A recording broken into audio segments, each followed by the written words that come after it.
오늘 또 이 한 주간도 우리 하나님의 큰 은혜가 함께하기를 축복합니다. 우리가 7장에서 토요일 아침에 그 바사왕 아닥사스라의 칙령에 의해서 그 에스라의 인솔하에 4개월 만에 예루살렘으로 귀환할 수 있게 된 사실을 우리가 생각을 해보았습니다. 그런데 오늘 8장에 와서는 이 에스라와 함께 돌아온 2차 귀환자들의 명단과 또 귀환길에 오르기 전에 에스라가 취한 준비 조치 및 도착 후에 행한 하나님께 대한 경배의 행위를 쭉 보여주는 것이 오늘 8장에 나타나고 있습니다. 에스라와 함께 예루살렘으로 올라온 2차 귀환자들의 무리들을 오늘 읽은 1절에서 14절 사이에 보면 쭉 다 기록을 하고 있습니다. 에스라는 아닥사스다 왕의 명령을 받고 2차 귀환자들을 다 모았습니다. 시온의 아들들은 누구나 예루살렘으로 가야 했지만 기꺼이 에스라와 함께 가고자 하는 사람들의 수요가 1절부터 14절에 보면 남자만 1773명입니다. 쭉 계산을 종합해 보면 이 숫자가 성인 남자를 기준한 숫자임을 감안한다면 성인 한 사람이 5명의 가족을 부양하는 것으로 가정을 할 때 약 9,000명 정도, 9,000명에서 10,000명. 그러나 어떤 신학자들은 한 5,000명으로 또 이렇게 생각하기도 하는 것입니다. 어떻든 2차 귀환자들인 그렇게 숫자가 많지 않았다 하는 것을 보게 됩니다. 이는 우리가 1차 귀환자들의 숫자와 비교해 볼 때 한 5분의 1 정도밖에 안 됩니다. 1차 귀환자들은 약 5만 명이 되었습니다. 42,000 얼마에서 거기에 따라간 사람들하고 해서 한 5만 명 가까이 되는데 한 5분의 1 정도밖에 그 5분의 1도 안 되는 이 숫자가 2차 귀환자들이었다 하는 것을 보게 됩니다. 이렇게 아직도 바사 땅에는 많은 유대인이 남아 있었음을 보게 됩니다. 그것은 레위인이 부족해서 가시바 지방으로 가서 40명쯤의 레위인들을 데리고 온 것을 보면 우리가 알 수가 있는 것입니다. 그러면 남아있는 사람들은 어떤 사람들이었을까? 돌아오지 않고 1, 2차에 돌아오지 않고 남아있었던 자들은 어떤 사람들일까? 그들은 영적으로 우리가 생각을 해보면 믿음보다 안일한 현실의 삶을 더 사랑하는 자들이었다. 이렇게 볼 수가 있는 것입니다. 사실 그들이 이 바사에 와서 정착해서 살아온 지가 은연 이때가 이미 역사적으로 보면 120년이 지난 세월이에요. 그러니까 120년이니까 대부분이 거기에 있는 사람들은 거기에서 태어난 사람들이라는 거죠. 이런 식이라면 그들은 이미 그 땅에 뿌리를 내리고 가정적으로나 사회적으로나 거기에서 안정을 찾고 있었을 것입니다.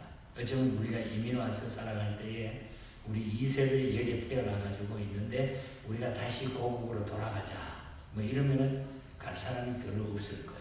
아마 그와 같은 형편 속에 2차 귀환자들이 별로 없고 그냥 그 땅에 정착해서 편안하게 살고 싶었을 것이다. 어떻든 안일한 삶을 영위했을 것이다. 그것을 소망했을 것이다. 이런 얘기입니다. 게다가 그들이 가야 할 지금 가나안 땅은 모든 것이 지금 가봐야 불안정하죠. 생활하기에 모든 것이 미흡했을 것입니다. 그러므로 그들은 현재 있는 그곳에서 편히 지낼 것을 희망했을 것입니다. 하지만 에스라와 함께 2차 귀환한 약 9,000명의 사람들은 이러한 모든 것을 버리고 오직 믿음 하나님만을 위해서 유대 땅 약속의 땅으로 귀환할 것을 자원했다고 하는 것이죠. 그래도 가야 된다. 하나님의 뜻을 따라 가야 된다. 마치 믿음의 조상 아브라함이 하나님의 약속의 말씀을 믿고 모든 것을 버리고 고향과 친척 모든 것들을 버리고 말씀을 쫓아간 것과 같은 그런 결단을 아마 내렸다고 볼 수가 있을 것입니다. 실로 그들은 세상의 어느 처소보다도 약속의 땅에 머무르는 것이 가장 행복한 삶인 것을 분명히 알았기 때문에 세상의 모든 것을 그들이 포기하고 2차 귀환자로 참여할 수 있었다고 하는 것입니다. 우리 예수님도 제자들을 향해서 나를 따라오려거든 제 십자가를 지고 나를 쫓을 것이라 말씀하셨습니다. 그러므로 이 십자가를 지기 위해 예루살렘에 올라온 이 자들의 이름이 그래서 오늘 본장에 보면 영예롭게 기록이 되고 있어요. 하나님은 이들을 잊어버리지 않고 그 이름을 자세하게 그 족보들의 내용을 기록하고 있는 것을 우리가 알게 됩니다. 괜히 그렇게 읽기 힘든 우리 발음하고 다른 읽기 있는 그런 이름을 다 기록해 놓은 것은 하나님이 그 자들의 너무 귀하기 때문에 그 자들의 이름을 명예롭게 기록하고 있다는 사실입니다. 억지로라도 십자가를 진 구레네 시몬의 이름이 성경에 기록된 것은 우연한 것이 아니었다는 거죠. 그러므로 하나님은 십자가를 지는 성도의 이름을 기억하시는 분임을 믿고 믿음을 얻기 위해 우리는 이 믿음을 가지고 세상의 안위를 버릴지라도 우리는 끝까지 주님을 쫓아갈 수 있는 이런 성도들이 되어야 된다는 것입니다. 주님은 끝까지 우리가 따라갈 수, 하나님은 그걸 다 기억하신다는 거죠. 우리의 이름 하나하나를 그 누구도 다 기억하고 생명책에 우리를 기록하신다고 하는 것. 그래서 세상의 편안함 때문에, 세상의 안일함 때문에, 세상의 안정된 것 때문에 우리 하나님을 따라가는 일을 멈추면 안 된다. 이 교훈을 이 말씀에서 우리가 받게 됩니다. 그리고 15절에서 20절 사이에 보면 2차 기한자들 속에는 레위 자손이 하나도 없었다는 말이 나와요. 레위 자손이 하나도 없었다. 에스라가 2차 기한자들을 아하와르 강에 모으고서 3일 동안 점검을 해보니까 하나님의 전을 수종들 레위인들이 하나도 없음을 발견하게 됩니다. 참 안타까운 일이죠. 15절에 보면 1차 기한 때도 레위인의 숫자가 부족했는데 스가랴 2장 36절 이하에 보면 1차 때도 이 레위인의 숫자가 부족했습니다. 그런데 2차 기한 때는 레위인들이 부족한 게 아니라 단 한 사람도 참여치 아니한 것은 큰 충격이 아닐 수가 없었다는 거죠. 주의 일을 해야 되는 사람들인데 아마도 이 당시에 레위인들 대부분이 먹고 살기도 힘들고 하니까 다른 직업으로 전환했거나 유대 땅으로 가서 겪게 될 어려움을 생각하고 동참하기를 망설였다고 하는 이런 사실을 여기서 우리가 읽게 됩니다. 하나님의 일이 아무리 어렵다고 해도 하나님을 섬겨야 될 하나님의 사명자들이 그걸 버리고 세상으로 나가버린다고 하면 오늘 이 시대가 그렇게 흘러가고 있음을 우리 또한 알게 됩니다. 미국에도 마찬가지입니다. 신학교들이 요즘 보면은 전부 그 유명한 신학교들이 학생들이 다 줄어서 학교 운영하는데 어려움을 겪고 있습니다. 우리 교단 신학교, 갈빈 신학교에도 학생들이 모자랍니다.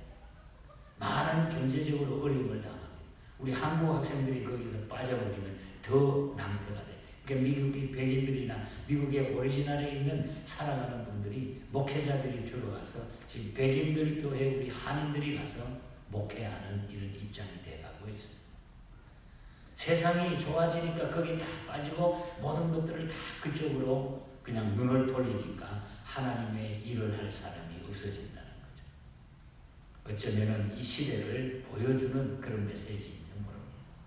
그래서 에스라는 11명의 명철한 사람을 뽑아가지고 특정한 레위 사람들이 모여 사는 가시바 지방으로 그들을 보내가지고 거기에서 사람을 모집하는 거예요. 그곳에 영향력 있는 이또에게 찾아가가지고 이또에게 레위인을 모으도록 한 결과 레위인 38명이 겨우 소집되었습니다. 18절에 18명이 소집이 되고 이 19절에 가면은 20명이 소집돼서 도합 38명이 소집이 됩니다. 그리고 레위인들을 도울 가장 낮은 지위에 있는 사람들 20절에 보면 220명도 거기에서 소집을 하게 되는 것을 보게 됩니다. 그들에게 일할 기회를 주신 것은 감사하게도 18절에 보면 이렇게 만들어주신 자체가 하나님의 도우신 선하신 손길 때문이었다. 하나님의 선한 손길로 도움을 받아서 이런 놀라운 은혜를 잊게 되는 거죠. 이렇게 하나님의 전을 위한 봉사자가 우리가 비었다고 한다면 그 자리를 채워서 하나님께 영광 돌리는 사람들이 되는 것이 중요하다는 교훈입니다. 여호와의 수종을 들 자가 누구인가? 모세가 외쳤던 것처럼 하나님의 전을 수종 들고자 하는 사명감에 충만해야 된다. 하나님을 받들어 섬길 자가 누구인가? 하나님의 교회를 섬길 자가 누구인가? 하나님의 교회를 봉사하고 예배드리고 철저하게 교회를 걸머지고 함께 나갈 그 사람이 누구인가? 오늘 이 시대에 우리에게 묻고 있다는 거죠. 그러니까 성도들이 오늘 이 시대에 보면 조그만 일이 생겨도 그냥 거기에 그냥 치우쳐버리고 마는 거죠. 예배드리는 거, 교회 섬기는 거, 그거는 뒷전으로 가는 거. 조그만 아파도 조그만 일이 생겨도 거기에 그냥 뒷전으로 빠져버린다. 여호와의 수종을 들 자 누구인가? 모세가 외쳤던 메시지입니다. 오늘 우리는 이러한 사명감을 다시 우리가 불러일으키는 이 말씀 앞에 우리가 교훈 받아서 우리 하나님을 더 잘 섬기는 우리 예언의 모든 가족들이 되시기를 축복합니다. 끝으로 21절에서 23절 말씀을 살펴보면 그들은 출발 전에 중요한 일을 하는데 금식 기도하면서 그 약한 중에 기도하면서 나아가는 이 성공적인 모습을 보게 됩니다. 이제 2차 기한자들은 떠나는 일만 남았습니다.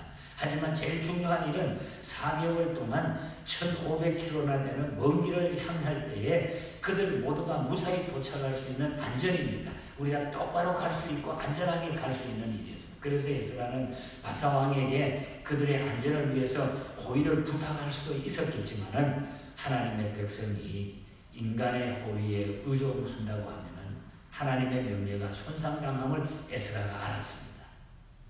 22절에 보면 그 말씀의 내용이 에스라의 마음에 나타나고 있는 것을 보게 됩니다. 그러므로 그는 모든 백성들과 더불어 가지고 이 평탄한 길을 위해 가지고 23절에 보면은 금식하며 기도했다. 그래서 하나님 앞에 먼저 엎드렸다는 거죠. 23절에 그러므로 우리가 이를 위하여 금식하며 우리 하나님께 간구하였더니 그의 응낙하심을 우리가 입었다. 그런 말씀이 나옵니다. 그 결과 하나님의 도우심으로 대적자들과 강도들의 손에서 그 대적자들과 모든 그 어려운 가운데서 구출함을 받게 됩니다. 31절에 보면 첫째 달 12일에 우리가 아하와 강을 떠나 예루살렘으로 갈새 우리 하나님의 손이 우리를 도우사 대적의 길에 매복한 자들의 손에서 다 건져주셨다. 하나님이 철저하게 그 어려운 가정을 하나님이 다 도우셔가지고 하나님의 손길로 보호해 주셨다. 그리고 무사히 귀환할 수 있었다는 것입니다. 우리도 위기를 당할 때, 어려울 때 하나님의 도우심만을 바라고 기도하는 성도가 되어야 된다. 오늘 결론은 바로 그 말씀인 것입니다. 하나님이 우리를 보호하십니다. 오늘 찬송가 부른 것처럼 하나님은 언제나 우리를 지키시고 보호하십니다. 그래서 우리는 하나님 앞에 기도하는 일이 제일 중요한 일이다 하는 것.